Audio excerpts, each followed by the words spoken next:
Well, we're almost at the end of another year, and I wonder what it is that you would make of the last 12 months. What would be your assessment of the year that has been? Globally, the biggest news stories has been the Ukraine and Russia conflict, and the second most read stories is that surrounding the Israel-Hamas conflict. Locally, there have been fresh elections, and that has been either good news or bad news, depending on which side of the political aisle you find yourself on. And the cost of living seems to be as fragile as ever. As we take stock of the year that is nearly behind us, I think it would be fair to say for quite a number of people, there is a prevailing sense of darkness. There is a prevailing sense of darkness about the state of the world. The people of Isaiah's time lived in this same kind of prevailing sense of darkness. You might have picked this up in the words, "They will look to the earth, but behold distress and darkness, the gloom of anguish, and they will be thrust into thick darkness." Why is that? Why is it that some 2,500 years ago that prompted Isaiah to write a headline that resonates with the headlines of our day? What was happening in his day and age? Isaiah was writing and interacting with God's people who had grown disinterested in God and opted to live estranged from God. In earlier chapters, Isaiah identified their dilemma, and he said, sinful nation, a people laden with iniquity, offspring of evildoers, children who deal corruptly. They have forsaken the Lord," and that's the key phrase. They have forsaken the Lord. They have despised the Holy One of Israel. They are utterly estranged. For this reason, because they have forsaken the Lord, they would be thrust into deep darkness. The two are connected. They forsake God, and God would then therefore thrust them into deep darkness. And the way in which Isaiah's people would experience their deep darkness was through a crushing invasion and defeat at the hands of an invading army. This was the unheeded prophetic headline circulating in Isaiah's day. Isaiah was calling his people who had forsaken God to return to him, but it had gone unheeded. And by rejecting the light of God, darkness had now entered their community, and the consequences were knocking at their border. But as surely as those people would be thrust into dark times, Isaiah nevertheless struck a match and lit a candle of hope. Isaiah struck a match and lit a candle of hope, and we see this in verse 1. He says, "But there will be no gloom for her who was in anguish.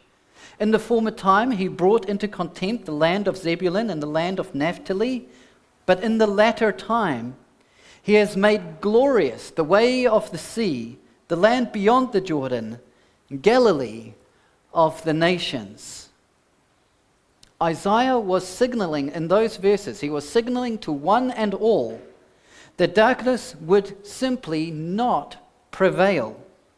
Though people had forsaken God, God had not forsaken his people. Though they had forsaken God, God had not forsaken them. And to everyone's surprise, God was only more poised and more willing to bring light into their darkness. This is what God was saying through Isaiah. Though you have forsaken me, I am only more ready to bring light into your darkened world. We are told this in verse 2. The people who walked in darkness have seen a great light. And those who dwelt in the land of deep darkness, on them has light shined. But what was Isaiah talking about here? What is this great light that God would bring upon those who preferred darkness? What is this light that God would bring to those who prefer to walk in darkness? The answer is given to us in just a few verses later. In verse 6 we read, "For to us a child is born, to us a son is given." The connection that we're supposed to draw here is this: the light that God brings to deal with the darkness is a person. The light is a person, born and given. This is where the people of Isaiah's day were to find their hope. Yet thinking about hope in the midst of darkness is a difficult thing. I agree. To many of you, to think about Christmas time and the hope of the message of Christmas is a difficult thing because of the dark things that are in your life. It is a difficult thing to think about hope in the midst of dark times. Sometimes the clouds just seem too thick for light to penetrate. It's like we find ourselves sympathizing with the counsel of Red. If you remember from the Shawshank Redemption, old man Red offers his jaded counsel to the younger Andy Dufresne, saying, hope is a dangerous thing. Hope can drive a man insane. Hope is a dangerous thing. It can drive a man insane. And some of us feel that way, don't we, about hope in dark times. What's the point? What's the point of hope? If that's how you find yourself, if that's a question in your mind, please also recognize that there are others who will testify to the sustaining power of hope. Hope of sleep sustains weary parents. Hope of a cure sustains the sick. Hope of joy often sustains the weary-hearted. Isaiah was asking God's people to hope in a promise of a child born, a son given. Don't give up hope, Isaiah's people. Hope in the child, in the son that is to be given. And of course, this didn't mean that kind of hope would just instantaneously deal with the dark clouds that were hanging over them as a nation. Rather, as one scholar said, that darkness and distress are real, but they are not the only reality, nor the fundamental reality for Isaiah's people. Darkness and distress are real, but they are not the only reality, nor the fundamental reality. Hope could now very much become part of their lives also. Hope in a promise from God, and a promise which points them to a person. But with so much darkness in the world, the obvious question would be to ask, would Isaiah really have us believe that a single person stood a chance at making any meaningful difference? Could one person really make all the difference? Could one person really make all the difference in a dark world? And if so, how on earth is that possible? In verse 3, we read about the meaningful difference experienced by those who would return to God. Isaiah spoke of their future in terms of joy and rejoicing before God and gladness. If Isaiah's people would return to the Lord, all these things would be true of them. There would be joy, there would be all these rejoicings, these gladnesses before the Lord. And that is to say that their distress, the gloom, the anguish for rejecting the light of God will come to an end. And the question is, how can that be? How can such a great thing take place? How will God's designated light bringer actually accomplish these good things for God's people?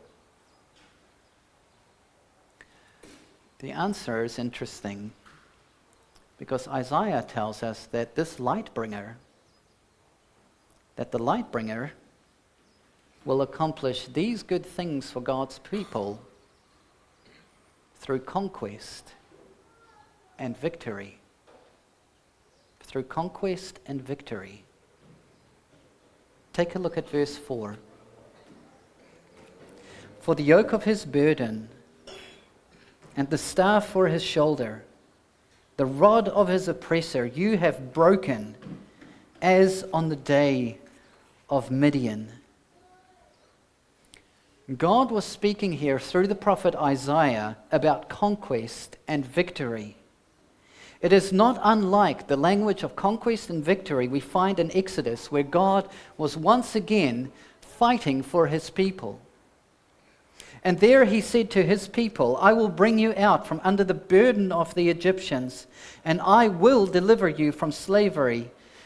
I will redeem you with an outstretched arm and with great acts of judgment, and I will take you to be my people, and I will be your God. And you shall know that I am the Lord your God, who brought you out from under the burdens of the Egyptians. The way that God was going to bring his people out from under the Egyptians was by way of conquest and victory. True, tangible conquest and victory. That is to say, conquest and victory is the heat radiating out from the light of God, which puts an end to darkness of every kind. This is why Isaiah recognized this light from God, this person from God, as a unique leader for the world. This person, this light that Isaiah was talking about, he would not bring his conquest and victory like a tyrant. He's not even looking to bring it through a democratic process. And he's not doing it to try and be a life coach to people. He is a divine leader, appointed by God for a thoroughly expansive, peaceful dominion over the whole world. Look at verses 6 to 7 with me. The government shall be upon his shoulder, and his name shall be called Wonderful Counselor, Mighty God, Everlasting Father, Prince of Peace. Of the increase of his government and of peace, there will be no end. For a moment, I just want you to pay special attention to the character of this leader who would rid the world of its darkness. There are 4 names given. And these 4 names are not so much titles as they are descriptions of his character. They're not so much titles as they are ways of describing what he is like by his nature. As a wonderful counselor, he is qualified to rule. As mighty God, he has power to rule. As everlasting Father, he treats his subjects with a father-like affection. And Prince of Peace speaks to the kind of society that his rule produces. If he really is the ruler, this is the kind of society he would produce.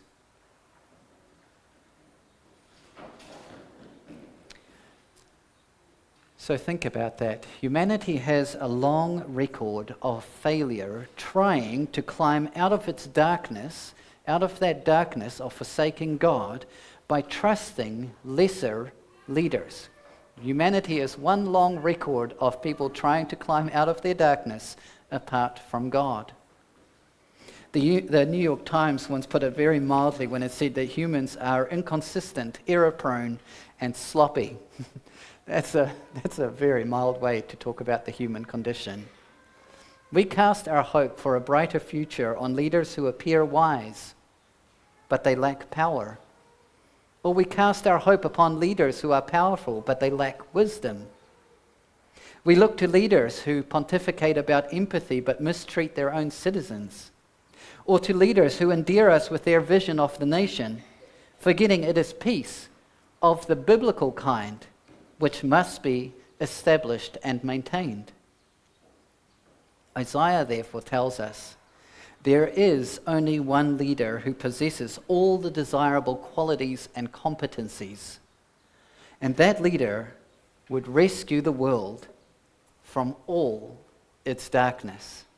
There is only one ruler, only one leader for the world who has all the competencies and all the qualities that would bring an end to the darkness of humankind. So who is he? Who is the light? Who is the child? Who is the son given?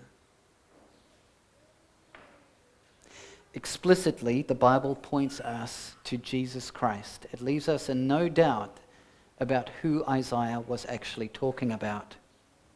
When Jesus began calling people to repent, to renounce their dark and sinful ways, and to turn to God, one of Jesus' disciples recognized that Isaiah's ancient prophecies was now coming to fruition.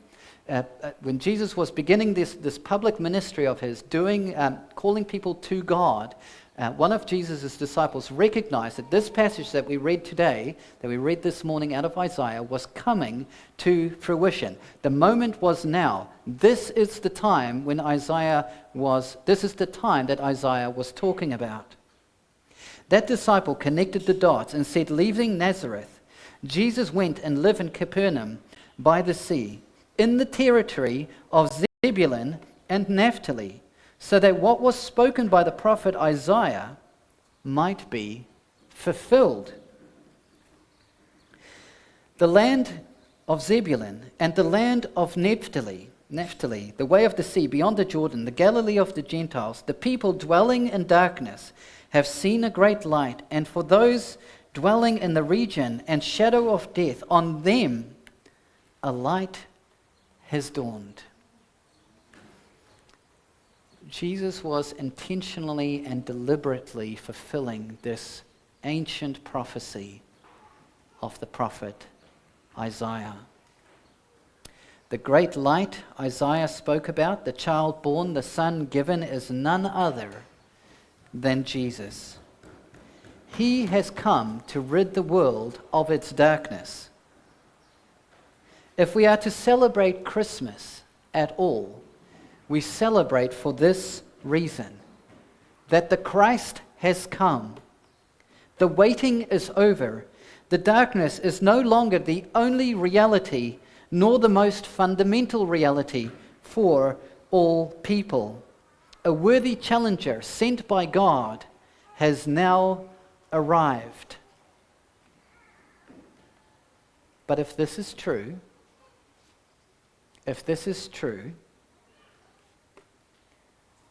why do dark headlines still fill our news feeds? If the sun, the light of the world, is here, why do our news feeds not look like it?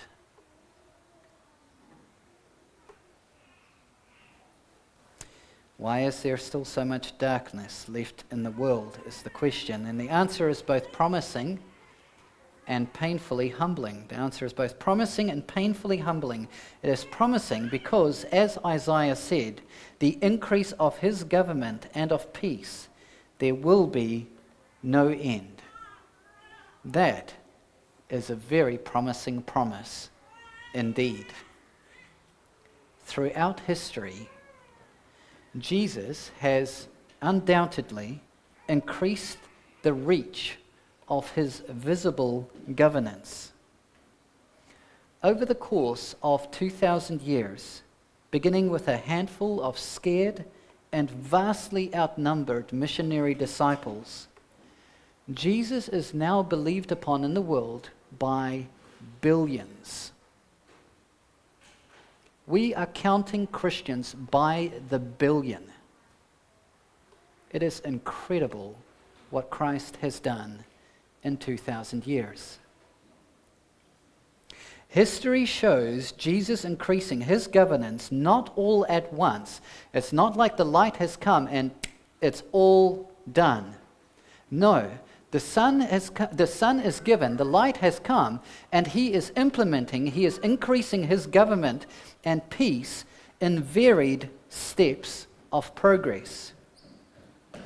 The promising truth is, bit by bit, as individuals and nations are discipled to Jesus, the world is being saved from its darkness along the way. But the darkness that still remains in all societies, no matter how Christianized they become, points to a more painful and humbling truth. The darkness is not just outside of us. The darkness is not simply out there in the newspapers, in the pandemics, in the politics, or in the prison compounds. The darkness is inside each of us. This internal darkness is not a darkness merely lacking photons, but the same spiritual darkness which overtook Isaiah's people, a preference for the darkness of forsaking God. That darkness lingers still. John, a disciple of Jesus, described this with unfiltered words. He put no filters on it and said it like he saw it. This is the judgment. The light has come into the world, and people loved the darkness rather than the light, because their deeds were evil. The only way out of that kind of darkness is for a mighty intervention by God. We're not going to climb out of it ourselves. It requires a mighty intervention by God. We have no capacity or appetite even to change our love for darkness and evil deeds. This change, therefore, comes by the way of God and God alone. Isaiah knew this. Isaiah knew this and hoped in this. When most of his generation had abandoned interest in God, he concluded that the expulsive power of light intruding upon the preference for darkness and the establishment of God's rule and reign, all of it depended entirely upon God. He said, the zeal of the Lord of hosts will do this. Everything that he said up to that point, everything that the light bringer, everything that the child given, the Son, would do, must happen because of God. The zeal of the Lord of hosts will do this. And this is precisely what we celebrate at Christmas. God has been driving out the darkness, turning both people and even nations to Christ. And he has been replacing our deep personal love for darkness with a far greater love for the light. This is the gospel. The Christ has come into the world, and the darkness has not overcome him. Let's pray.